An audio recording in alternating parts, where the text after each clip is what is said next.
So, hi folks and welcome back to another episode. I really hope you guys are having a fantastic day wherever you are. Today on the podcast, as you can see, I'm not filming in my normal location in the boring living room. I'm filming in my flight school because today I'll be explaining to you guys why and how we do a pre-flight check. So stay tuned.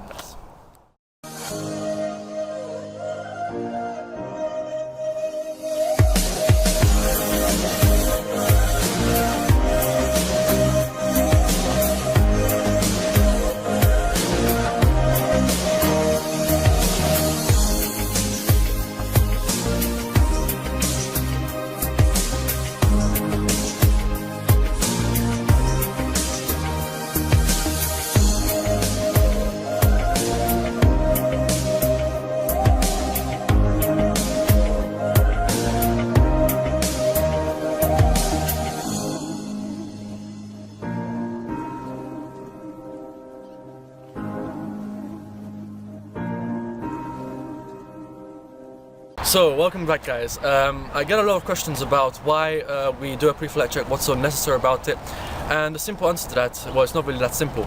There are two main reasons why we do a pre-flight check. One of the things you need to understand, okay, when you do this, is that these planes, from a small plane like this to the ones like a jumbo jet, for 360 days, 465 days it flies. Maybe take away the 5 days because for the annual check, whether sometimes it doesn't fly, but for most of the year, every single day it flies. It flies about 5-6 times a day. These ones fly about 10 times a day. And when it flies, there's a lot of pressure and stress exerted on the fuselage, on the metal, on the rivets and everything. So when this happens, the plane, like I said, the rivets will fall out of place, and therefore it's necessary to do a pre-flight check. And also it could be a nature thing. For example, there was this one time where there was an insect that was flying into an aircraft. And this happened overnight. And what happened is that during the time where the pilot was doing the pre-flight check, it was nighttime, and an insect during the nighttime went into the pitot tube. A pitot tube is the part of the plane that measures the airspeed. I'll explain that to you guys later on. So there's an echo. So this is how you know that I'm in a flight school. I'm right there. Shut up! I'm trying to do a podcast. Okay, so before I was interrupted by a very rude pilot, basically, like I said, during the evenings, the night times when the plane is on the ground, the insects, they like to make their nests in the pitot tube. The pitot tube is the part of the plane that measures the airspeed, and the conditions there is perfect for living. It's very warm. It's just away from predators. I would like to live there if I was an insect. So the insect made a nest there, and later on in the day, the pilot took off. He couldn't check the pitot tube because it was high up, and he wasn't able to check it. So he took off. It was still nighttime. It was very dark outside, and he got incorrect speed reading. It said that the plane was flying a lot faster than he was actually flying.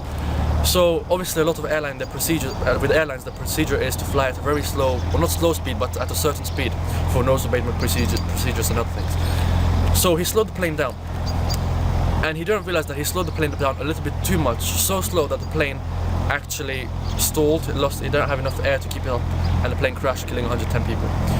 Why? Because he wasn't able to, let's say in this case, to check the pitot tube, to do a pre-flight check, to see that this is blocked, and he got an incorrect reading, which caused the crash. So guys, I can't stress to you guys how important it is to do a very good and thorough pre-flight check. You can probably tell from my breath that it's really cold outside, and in the cold people hate to do pre-flight checks, but you have to do it for your own safety. So now that you guys know why we do it, let's actually head over to the plane, and I'll show you how to do it. Follow me guys. Alright my friends, so the first thing that we need to do is get yourself first of all a checklist. A checklist like this, a Cessna 152, that is in relation to the plane you fly. So I fly the 152, which is why I have a 152 checklist. If you fly something else, I urge you to get yourself a checklist. So the first item in the checklist is to remove the control locks and covers, which I've already done. The control locks and covers look like this, so this would be in like that, but I removed it already, so we don't need to do that twice. The next thing is magneto switches. The magneto switches is the key. I'm not flying right now, so I don't have the key with me right now, but if I did, I would have the key, put it on the top here somewhere, and that is very important why you do that, and I'll explain that later why. The next thing is the parking brake. This aircraft is not equipped with a parking brake, but if it was, then you would probably want to, some Cessna 152s are equipped with it, so you put them on. Then the next thing is a master switch. So the master switch is a battery. So from now on, everything that you do on the checklist, you need to make sure you do it correctly but quickly, because we don't want to drain the battery, because that would be bad and we'll get in trouble. So master switch on, you wait a few seconds for it to power up. The next thing is the rotating beacon, which is the light at the back. So we check here if the rotating beacon light is on. It won't be called a rotating beacon here, it will be called a strobe light or strobe beacon. So that's on the on position. So we just head outside, check if the light's on. It's a bit hard to tell now because it's really sunny, but that's what you would do. The next thing you would do is do the pitot heat, which I explained in the beginning of the video, is what measures the airspeed. So you look for here and you look for pitot heat. It's on the off position. So we put it off for a second and we leave it that way. Put it on actually for a second and we leave it that way until the end. The next one is the landing and navigation lights. So we put those lights on. So we have taxi lights on, beacon on. Basically, we put every kind of light on. And then you would head out to the aircraft to check if the light works. Let's just assume that it works, because I'm not going to waste time doing that now. But in the actual pre-flight, you need to do that. Next thing is the flaps, which I have already deployed. The flaps are deployed in stages, and that's how we set up for the pre-flight, so we do that. The next thing is the radio navigation, which we have set off at the moment. The next one is the fuel cock, which is placed over here. Again, I'm not going to show you that because it's going to take too long, but you'll put it onto, according to the checklist, you put it onto on or both, it depends on what aircraft you're flying. And then once you've done that, you put master switch off. So then you head out to the pitot tube and you would check that thing over there, which I'll show you later on, and you put your hand on it and you check if it's hot. Again, I won't be doing that in this video because it will just take too long to go there. So next thing on the checklist is to do the trim. So you would put the trim down like this, all the way to the bottom, and you check if that's working. And then when that's working, you put everything back up again to the up position. And then when that's done, you put everything back to the takeoff position. Again, I'm not going to do that to save time. So the next thing you would do is to check if the first aid kit and fire extinguisher is in good condition and it's in date. So if you look on the back here, you have a fire extinguisher, and the date on here says the 9th of November 2018, so that's in date. And it says the same thing for the first aid kit, so everything's fine. You'd also check the documentations. So this is the license for the aircraft. You check if all of this is in date, if it's all correct, and then if it is, then you're good to go. So now that the airplane is set up for the pre-flight, the external pre-flight checklist, we can head over there. So see you guys outside. Alright, so now that we're rolling, I'm going to head over to the first item on the checklist, which is the leg and fairing. So come with me, folks. So this over here is the leg and fairing. We check if everything is in good condition, if there are no significant cracks. This is a plane that was made in the 60s and 70s, so we're obviously going to have a lot of cracks, but that's not so concerning because that's only cracks in the paint. What we're looking for is any structural damage in the metal. So there's nothing that I can see, everything looks fine. A few scratches here, but like I said, that's not significant. Check if all the screws are in place, see if it wobbles. And then if that's all fine, you go to the next thing, which is the tire. So you check the pressure of the tire, which is quite okay here. You check if this is securely tightened. And then you need to check, you see there's a red line here, and there's a red line here. Well, not really a line, it's kind of like a blob. So you have to make sure that this red line is at the same point with this red part of the tire. So the next thing to check is the hydraulic line. So the only hydraulic system, well, one of the only hydraulic systems that's operated on the Cessna 152 is the tires, not the tires, the braking system. So you will check if all the hydraulics lines are secure, there's no leaks, so just rub your hands underneath, and you can see my hand's not that dirty, so it's all fine. Check if everything is fine. You check if the disc, this is the braking disc, so you check if that's all fine as well. You check the brake systems over here, if everything's in good condition. Check if the nut is in place, and you don't see anything different, like anything that could cause a little bit of an issue for you in the plane. So the next thing on the checklist is to check the strut. So let's head to the front of the airplane. Try not to bang my head on the plane because it's really cool. So this here is the strut. So what we do is we're trying to like push the plane back a bit, see if this comes out of place, which it doesn't, it's in good condition. Check if if there's any metal defects on it. Check if all the screws and nuts are in place. Check if everything here is fine. Check for any deep cuts. Now it's difficult to tell if the cut is deep or if it's like just a little scratch, so that you have to pay a lot of careful attention to that. Check if the nut is fine. maybe push it forward again, see what that's like. Don't put too much pressure on it, obviously. And then if that's fine, then you're good to go. The next one is to check the flaps. Those things are on the back of the flaps. So so what you would check here, you check both sides of the flaps. So first of all, we check the top part. The top, there's 3 kind of sections that attach the flaps to the rest of the wing. Check if all of this is all fine, everything is good. Check if these nuts are fine. Basically do the same thing for all the 3 sections. Check if that's fine. Another thing you would want to do is very gently lift this part up. Now it's meant to wobble like this. It's supposed to do this, but not too much. So this is fine, but if it goes anything more than this, that's a little bit of a concern for us. So then next thing what you would do is you do the same thing. You check if all the nuts and everything here are fine.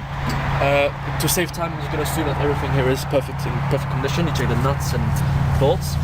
So the next thing to do is to check the ailerons. So this thing over here is the ailerons. This makes the plane turn left and right.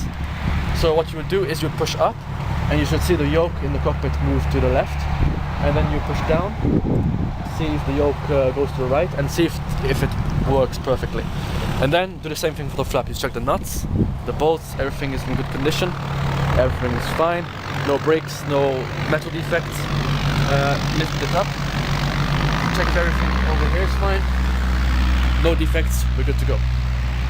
So the next thing to check is the wing surfaces. So the wing surface on here is fine. You check the wingtip. So you check the wingtip if everything's fine. This plane is actually quite in a lot of good condition. There's some ice on here. So the amount of ice on here is a little bit concerning. This plane is not flying today. It still needs to be de-iced. But if this plane was to fly, you would probably go on de-ice plane because there's a lot of ice. But right now you can just like put it, take it off, and that will do the trick. But there's quite a lot on the top, so you probably have to de-ice this plane because it's now warmer than 0 degrees. Water freezes at 0 degrees. Now the fact that it's warmer than 0 degrees, you just do that and it goes away. But the fact that we have a lot of ice needs to be de-iced a bit more professionally. So anyway, going back to the wingtip, check if the wingtip is in good condition. No cracks, no significant metal defects. You check if everything is fine. As you can see, there's a little crack here. Just check if that's not a deep cut, which it isn't. It's not significant, it's just a cut in the paint. So we're good to go. The next one is to do the wing surfaces, which is over here. So you just run your hands along the leading edge, like this, check for any cuts. Obviously your eye won't be able to see cuts, but your hands will, so you check for anything significant. Check if there's any breaks, and then rub your hands along the edge. Push the wing back a bit, see if anything wobbles, that's out of order, which it isn't. You check this is the pitot tree that I was telling you about. So when I told you the story about the plane that crashed because the insect made a nest here, it made a nest right there and the plane couldn't get the feedback it needed for the speed, and the plane crashed. So you have to check if there's anything there, blow into it, don't contaminate it of course, so make sure you take a very pure breath of air and blow into it. It's warm still from before, check if it's not wobbling too much, check if the nuts are in place, and that's all fine. So the next thing to do is to check the fuel tank. So the next thing, guys, that you need to get for a pre-flight inspection is a fuel contaminator checking system thing. So I'll explain how this works when I'm doing it. So there is a fuel kind of like hole here. It's different on different aircraft. For the Cessna 152 is over here.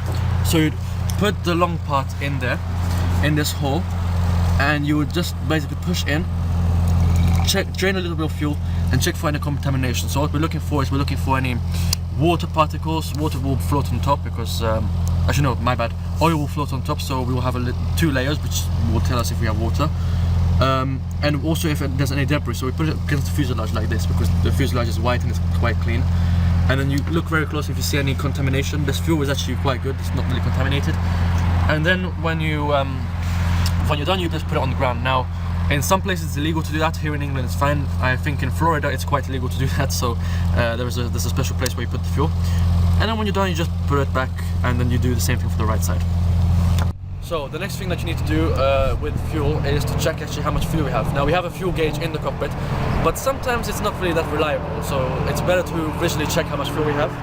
And you have to get a fuel checking system again, like this. Again, I'll explain how this works when I'm doing it. So first thing, be very careful because a lot of people I know have fallen off when they do this. So you would put your feet like this on the side. It's quite hard to touch the top because it's full of ice, and then just get yourself up like this, and you're on the top. I made it without dying. Good. So The next thing that you want to do is there is a fuel cap over here, so you unlock that. There's a lot of ice on this plane, so whoever's flying this needs to really de-ice it properly. So remove the cap that looks like this, and then you put this inside the fuel tank. You put your finger on top, lift it out, and you can see that it finishes, I don't know if you can see it on the camera well, but it says 4 quarts, so there's 4 gallons on this side of the tank, and then you do the same for the other side. But it's not really reliable to do it once, so we do it a few times, maybe 3 times. It's 4 again, so there's no point to do it again, because we have twice that comes up as 4. But if you have 2 different numbers, you do it as many times until you find the regularity, but it's not really significant to do, because if you have 4 gallons of fuel, it's not gonna. If there's 4 gallons on one side and 2 gallons on the other side, it might cause a little bit of a balance issue, but it's not really that bad. So that's how we do a fuel check, so we know how much fuel we have on this tank. And it's very important, guys, that when you do this, you have to make sure that you can't just buy any of these tubes. You have to buy one that says Cessna 152, or because that's the plane that I'm flying. So if you're flying a Piper Warrior, you buy a Piper Warrior one. If you're flying a T-67 Firefly, if you're flying a spaceship, you have to get a spaceship one. you get everything. So that's how we do it, guys. So guys, the next thing that you would want to do is check the front section of the plane. So before I do this, it's quite of a gruesome story. But not very long time ago, on an airfield not too far from me, it's about down the road that way, someone was doing a pre-flight check. He was taking his friends out flying, and the key, because he was in a rush, he put the key in the ignition. He didn't turn it on, but it was in the ignition. There was contact between the key and the ignition system. And what happened is he done the pre-flight check here. He came to the propeller, which is what we do. We check the propeller. And when he did this, the propeller started spinning really, really fast. And I don't want to go into any further details, but you know probably what would happen after if I'm standing right here and the propeller comes.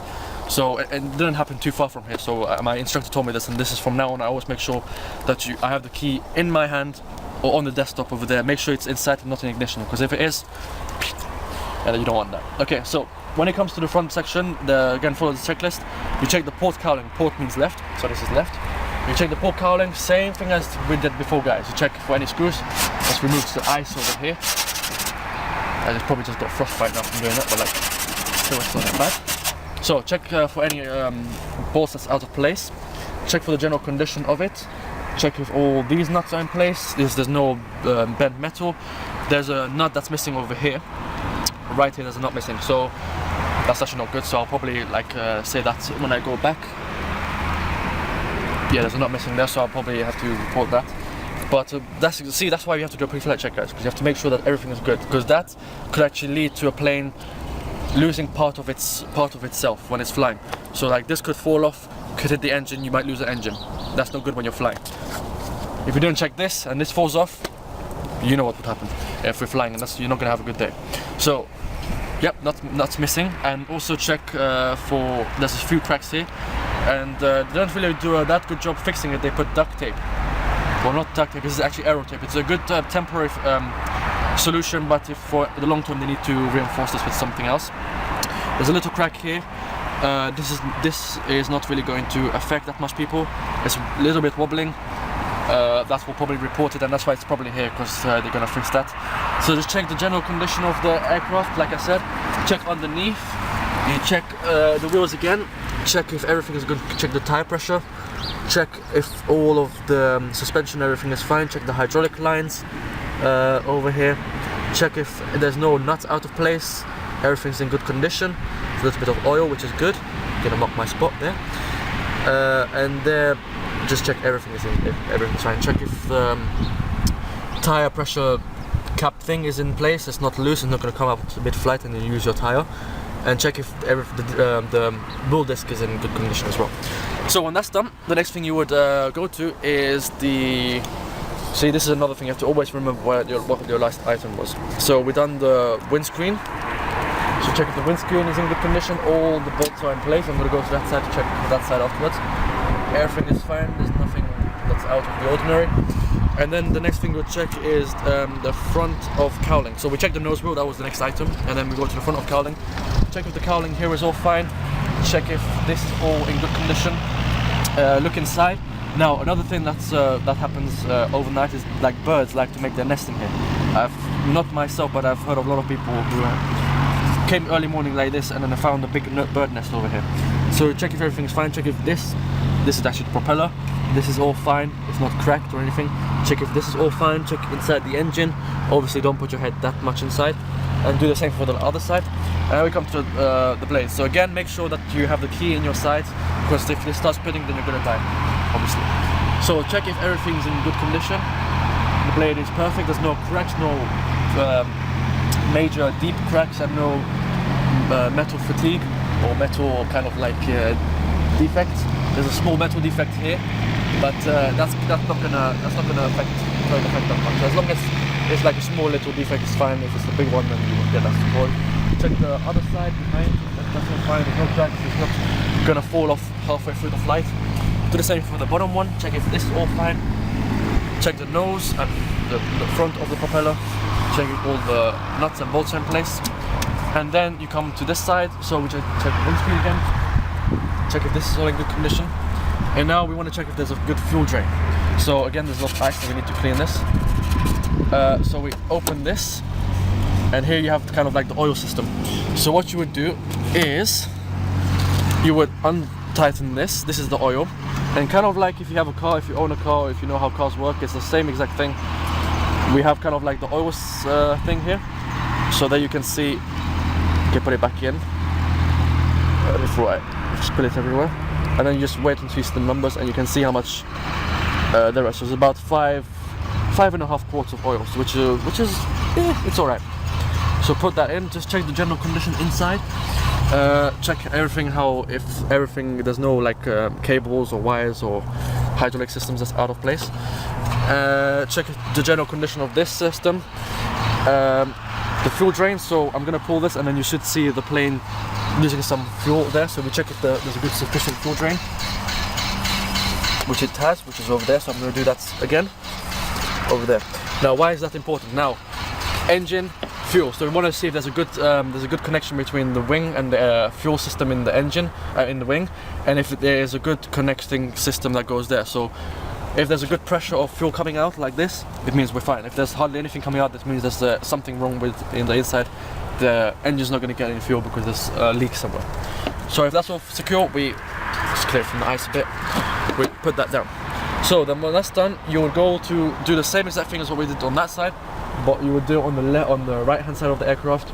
I'm not going to do that in this video to save you guys time, but in the actual thing, in the actual pre-flight, you would have to actually do that. So one thing that we need to do before the pre-flight is complete is to check the back of the plane, otherwise known as the tailplane. So let's go, guys. On a very sunny side of the aircraft, this is called the empennage. So you check if this is all in good condition, check if all the rivets and bolts and nuts are in place, there's no defects in the metal. Again, like most of this is just checking if there's any defects. So if there's any defects, then that means there's gonna be aerodynamical issue with the plane, and it's not gonna fly efficiently, and it could actually cause a crash in most cases, which it has done before. So check everything is fine. Check underneath if everything is okay, and then you move over to the tailplane.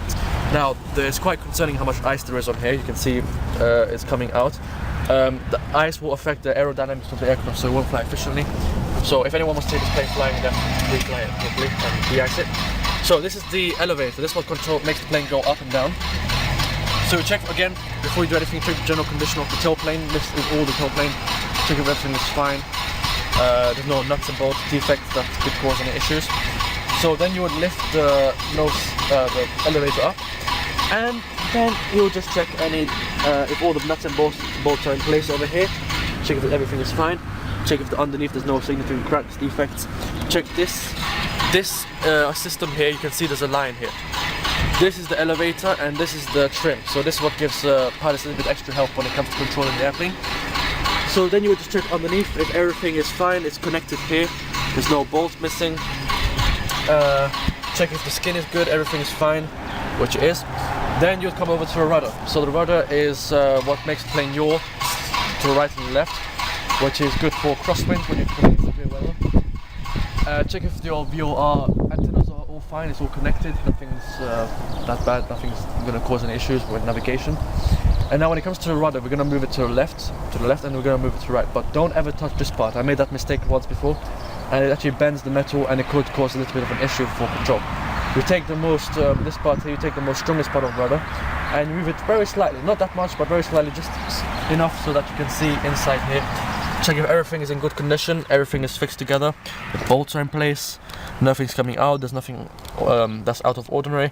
And the reason why you don't put it too much to the left is because we're going to do a control check anyway with the rudders later on before takeoff, so it's not necessary anyway.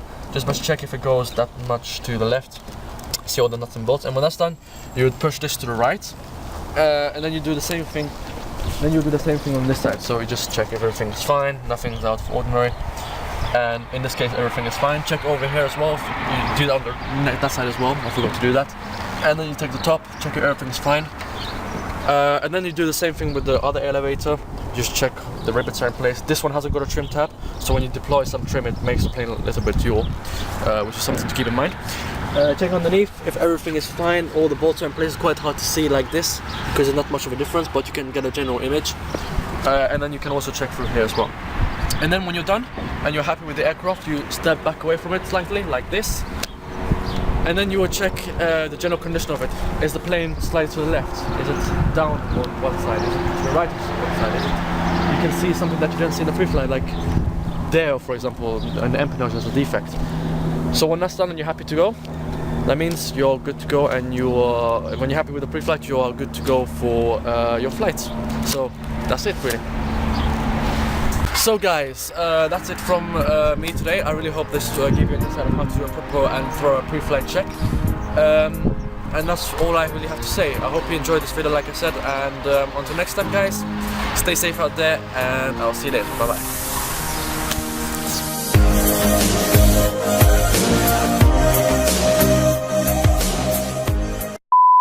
Welcome back to another episode. Stop. After you hear the click, wait like a second. I forgot this camera's really slow. Go on. There's no click. Just no, fucking keep go. It's recording. So one of the most important things that you do in a pre-flight check is of course to make sure that the plane is a good musical instrument. So you have instruments inside and you have instruments on here. You think of a plane as, oh, a plane just flies about in the sky. No, it's a musical instrument. Look at this.